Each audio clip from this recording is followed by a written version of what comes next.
Okay, if you are single, you do not need me to tell you that dating can be stressful. It could even be described as exhausting. But we want to help you find love, so we are calling on one of the best matchmakers to learn her secrets.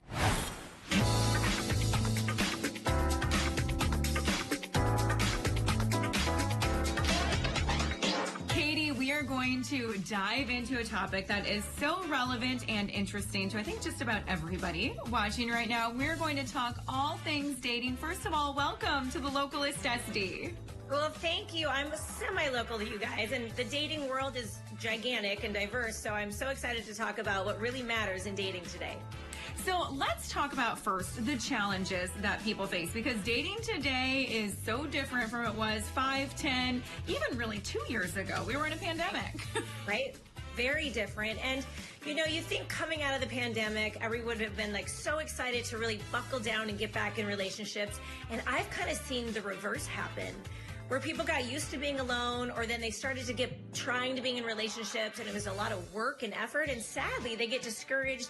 And I always say, out of the 100% of people dating, and this is kind of what I call it, dating with Katy euphemism, of the 100% of people dating, 80% just aren't even really ready to date. They haven't really got their lives together, worked on deeper issues, gotten healthy for whatever reason, or they don't even have time. So there's only about 20% of quality people, and now you have to find the one in that 20%.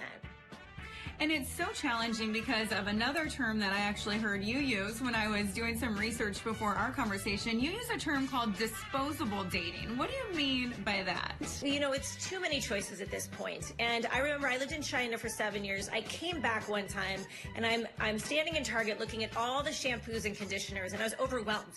So overwhelmed, I remember thinking, I don't even know which shampoo and conditioner to pick for my hair, so I didn't.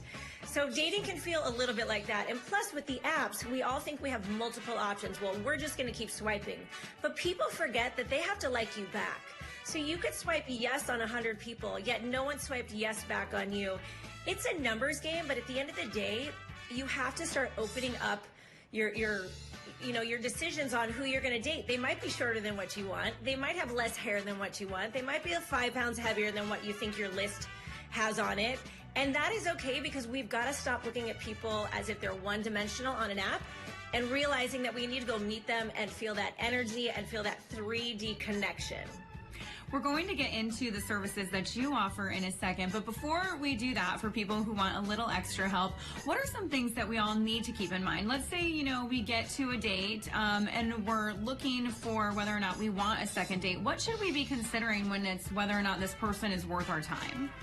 So no matter what you're doing, always try to look your best, be your best, enjoy your life. And when you are doing that, you're going to bring those kind of people in. I always say you attract what you are.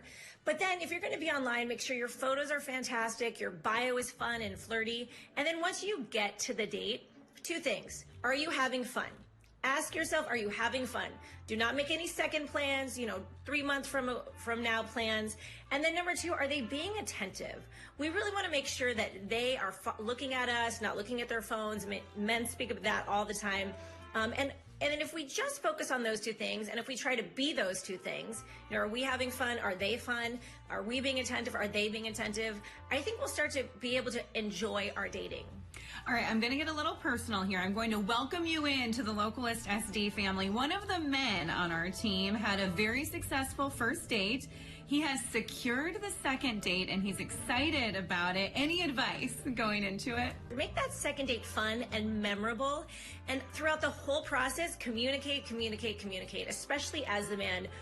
Feminine women love a man who knows what he wants and is going after it. So throughout that process, be a gentleman, make sure she's getting home okay. Check in the morning before the date. Hey, looking forward to seeing you tonight. If anything goes wrong, let me know. Just having that open communication is so sexy to a woman. So, and look good. Dress well, smell good.